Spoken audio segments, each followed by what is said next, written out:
Integrasi nasional adalah suatu proses penyatuan atau pembauran berbagai aspek sosial budaya, etnisitas, latar belakang ekonomi, ke dalam kesatuan wilayah dan pembentukan bangsa yang harus dapat menjamin terwujudnya keselarasan, keserasian, dan keseimbangan dalam mencapai tujuan bersama sebagai suatu bangsa. Secara umum, integrasi nasional mencerminkan susunan proses persatuan dari kumpulan individu dari berbagai wilayah berbeda dan mempunyai perbedaan. Pengertian integrasi nasional menurut para ahli, di antaranya Dr. Nazaruddin Syamsuddin mengungkapkan integrasi nasional adalah proses penyatuan sebuah bangsa yang meliputi seluruh aspek kehidupannya, yakni aspek politik, sosial, ekonomi, serta budaya. Sedangkan menurut Meron Weiner, integrasi nasional merupakan proses dari bermacam kelompok sosial dan budaya ke dalam suatu wilayah, membentuk identitas nasional. Integrasi nasional dapat dilihat dari berbagai aspek, yaitu 1. Aspek politik, 2. Aspek ekonomi, 3. Aspek sosial budaya. Konsep integrasi nasional dibagi menjadi dua, yaitu 1. Konsep integrasi nasional secara vertikal mencakup bagaimana mempersatukan rakyat dengan pemerintah yang hubungannya terintegral secara vertikal. Lalu ada konsep integrasi nasional secara horizontal, mencakup bagaimana menyatukan rakyat Indonesia yang tingkat kemajemukannya cukup tinggi. Ada pula syarat-syarat integrasi nasional yang dibagi menjadi 3 diantaranya. 1. Anggota masyarakat merasa kalau mereka bisa dan berhasil mengisi kebutuhan masing-masing orang.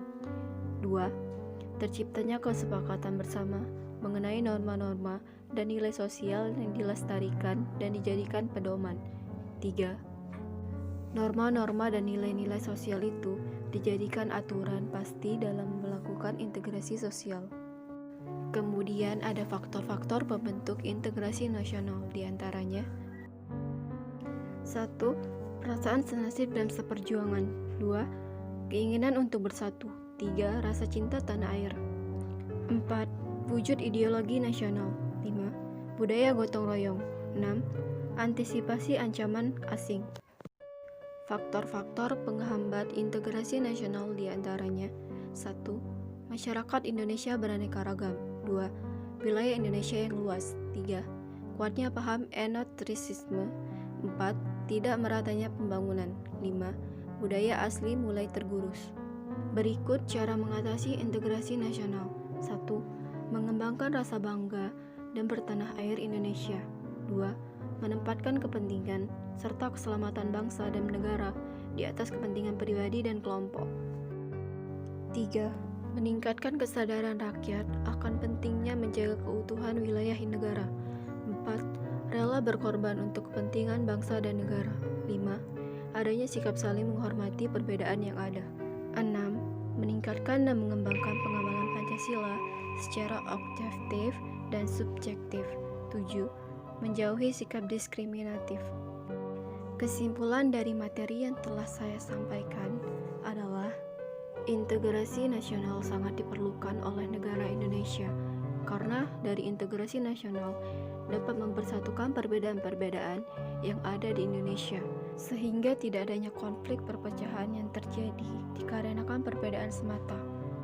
Tanpa integritas nasional dalam negeri kita yang memiliki keberagaman adat, suku, dan budaya akan mudah dipecah belah oleh orang lain, sehingga terjadilah pertikaian antar sesama kita sendiri jika kita tidak memiliki rasa persatuan.